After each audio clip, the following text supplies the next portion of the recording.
సరే ఆ నేపథ్యంలో మంత్రి కూడా అయి ఉండేవాళ్ళు మాణిక్యాలు ఏమని చెప్పలేము, అంటే కొన్ని క్యాస్ట్ ఈక్వేషన్స్ ఇవన్నీ చూస్తారు కదండి. ఓవరాల్ గా నాకు ఆ నేపథ్యంలో వచ్చింది, కానీ జగన్మోహన్ ఇన్ఫ్లుయెన్స్ లేకపోతే ఎవరికో ఇవ్వకూడదని నాకు ఇవ్వడం ఇదేం లేదు. అసలు ఈయనన్నిటికీ మించి విషయం చెప్తాను, ఆయన నేను కూడా ఫ్రెండ్సే. ఎవరు ట్రిపులర్ గారు నేను మంచి ఫ్రెండ్. కానీ అప్పుడు ఆయన నా ఇంటర్వ్యూలో అసలు మీరు ఎవరో తెలియదు అన్నారు, ఎవరికో ఇచ్చారు అన్నారు, ఏదో వెన్నుపోటు అనుకున్నారు, ఏదో బాధపడ్డారు గట్టిగా. చెప్పారు ఆయన, అంటే ఏమి తిట్టనప్పటికీ కొంచెం బాధపడ్డారు మీ విషయంలో.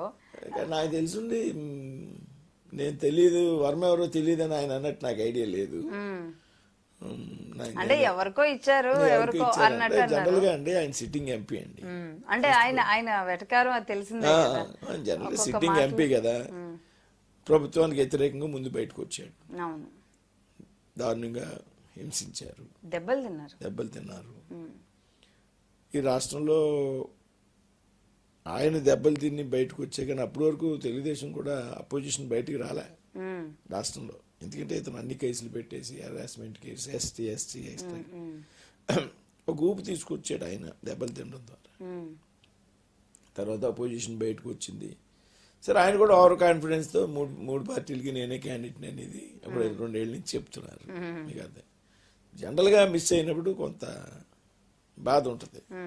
అంటే ఆ బాధ అడితిప్పి ఇడితిప్పి శ్రీనివాస్ వర్మ గారికి ఎక్కడ తాకుతుందో అనుకున్నారు, కానీ తాకకపోగా అసలు మీ దగ్గరకు కూడా రాకుండా మీరే క్యాండిడేట్ గా ఫిక్స్ చేసింది. సో సరే జరిగింది సద్దుమణిగిందా మొత్తానికి. ఇవాళ మీతో కూడా ఆయన కలిసి వచ్చినట్టున్నారు, ఆయన శాంతించారా, ఇద్దరు కలిసారా, ఎంతైనా రాజులు అంతా ఒకటే అని చెయ్యి కలిపారా? శాంతించడం కాదు, అసలు ఆయనకి నాకు ఇష్యూ లేదు, ఆయన నా మీద ఎప్పుడు కోపం లేదు. అసలు కోపం మీరు టోటల్ ఎపిసోడ్ లో చూడండి. ఈ టికెట్ నాకు అనౌన్స్ అయిన కాంచి, టికెట్ నాకు అనౌన్స్ అయ్యాక మధ్యాహ్నం నేను ఆయన కలిపి కూర్చుని ఆయన ఇంట్లో కాఫీ టీ తాగాం. చంద్రబాబు నాయుడు గారిని కూడా అనేసారు. శ్రీనివాస్ వర్మ మంచిగా అన్నిట్టు పార్టీకి పనిచేశాడు, నాకు మంచి స్నేహితుడు, మేము కలిపి ఉంటాం, నాకు మంచి ఆప్తుడు.